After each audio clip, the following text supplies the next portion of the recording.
ओम नमः शिवाय। गीता का 8वां अध्याय अक्षर ब्रह्म है। अक्षर अर्थात जो कभी क्षय नहीं होता है। ओम वो ब्रह्म ओंकार की धुन अनंत में विद्यमान है। श्री कृष्ण भगवान कहते हैं, हे अर्जुन, तू मुझे पाना चाहता है तो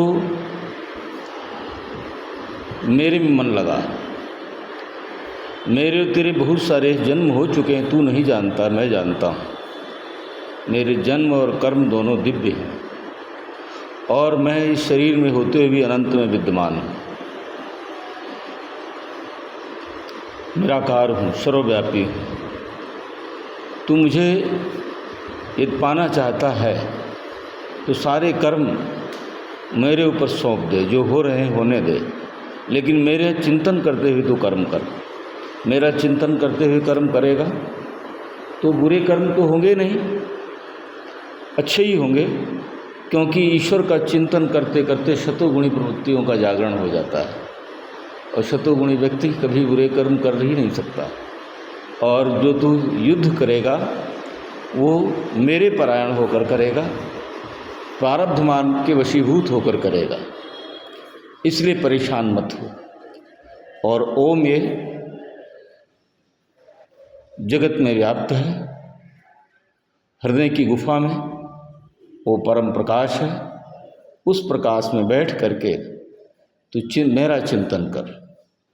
जो योगी ज्ञान के द्वारा मुझे प्राप्त कर लेते हैं, समझ जाते हैं, वो सभी भवबंधन से मुक्त हो जाते हैं। और जब वो आत्मा में स्थिर हो जाते हैं, मेरे में स्थिर हो जाते हैं, आत्मा में स्थिर होने का मतलब मेरे में स्थिर हो जाना, और मेरा निरंतर चिंतन करते हैं, वो मुझे प्राप्त करते हैं। किसी देवता की पूजा करते हैं तब भी मुझे मिलता है, तब भी मुझे प्राप्त हो जाते हैं, लेकिन जो मेरा चिंतन करता है मुझको प्राप्त हो जाता है। योग क्षेम वहम में हम, उसके योग क्षेम सब मैं वहन करता हूँ। इसलिए तू योगी बन, अक्षर ब्रह्म की साधना कर, ओंकार की ध्वनि को सुनता हुआ कर्म कर। ओंकार स्वरूप ही मैं हूँ और शुद्ध बुद्ध चिरंतन हूँ।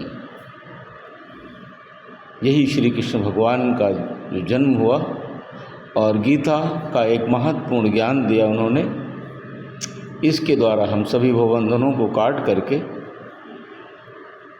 परम धाम की प्राप्ति कर सकते हैं। और आत्मा में जिस समय हम शरीर छोड़ते हैं और जो चिंतन करते हैं उसी को प्राप्त होते हैं। लेकिन जो सतोगुणी प्रवृत्ति वाला व्यक्ति होता है वो जीवन भर ईश्वर का चिंतन करता है, और जो तमोगुणी प्रवृत्तियों वाला होता है वो सांसारिक चिंतन करता है। तो चिंतन हमारा वही कर सकता है जो हमारे में लिप्त है, हमारे ध्यान में लगा हुआ है। ओम नमः शिवाय। जय श्री कृष्ण गोविंदाय नमो नमः। प्रणत क्लेशनाशाय गोविंदाय नमो नमः। वो वासुदेवाय कृष्ण गोविंदाय प्रणत क्लेशनाशाय गोविंदाय नमो नमः। ओम ओम ओम।